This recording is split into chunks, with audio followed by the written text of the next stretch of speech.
Hi, my name is Alyssa, also known as AI, and in this video, I want to talk about the dispositions of learning that I bring with me as a future teacher and how they will impact my teaching. There are several dispositions I believe will make me a successful teacher, which include honesty, compassion, advocacy, and dedication. I'll go through each of these and explain why I believe they're important and how they'll shape my classroom. The first one is honesty. Honesty. I consider myself a very honest person, and I've always spoken my mind and shared my opinions openly, and that has helped me grow both personally and professionally. In teaching, honesty builds trust, not just with the students, but with parents, colleagues, and administrators. It's not just about being truthful, it's about creating an environment where people know they can count on you to be real and transparent. The next one is compassion. While I'm honest, I also understand how important it is to be compassionate. That means I don't just speak my mind, I also listen. I consider other people's perspectives, especially my students. And compassion helps build those meaningful connections in the classroom. It shows students that their voice matters and that I'm not just here to teach, I'm here to support them. That leads into advocacy. I'm passionate about speaking up for students, especially when they feel seen or unheard. I've noticed that when children feel ignored, they often act out, and it's their way of asking for attention. I've seen this not just in classrooms, but at home with my own son. So I know how important it is to advocate for each child, making sure their needs are met and they feel valued. The next one is dedication. I'm a very driven person, and when I set my mind to something, I make it happen. I've worked hard for everything I have, and I'm bringing that same energy to teaching.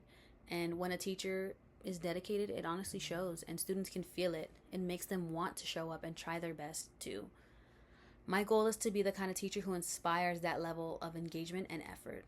Of course, there are areas that I do need to work on before stepping into the classroom. One of those is reflection.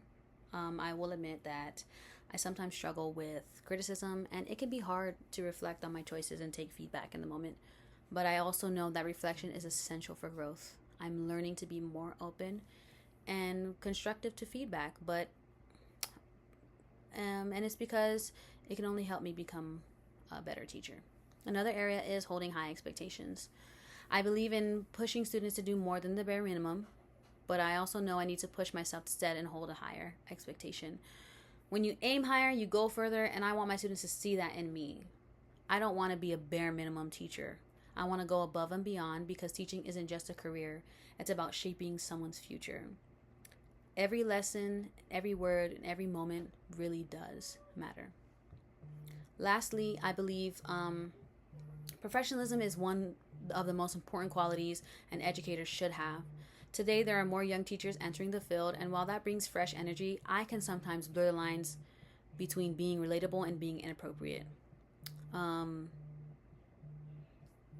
It can. I've seen teachers get too involved in students' personal lives, messaging them outside of school, asking about things that aren't school related, and even crossing lines on social media, and it's not okay at all. And as a teacher, and especially as a parent, I understand how important it is to maintain boundaries. My experience with my 6-year-old helps me relate to younger students, but I know that my role is different from being a parent. Every child is unique, and I need to respect that line, and students need teachers they can trust, not just to support them, but to model healthy, respectful, and professional behavior. And just to sum it up, I bring honesty, compassion, advocacy, and dedication to my future classroom, and I'm committed to growing in areas like reflection, holding high expectations, and maintaining strong professionalism. I'm not just preparing for a career, I'm preparing to make a difference. Thank you for listening.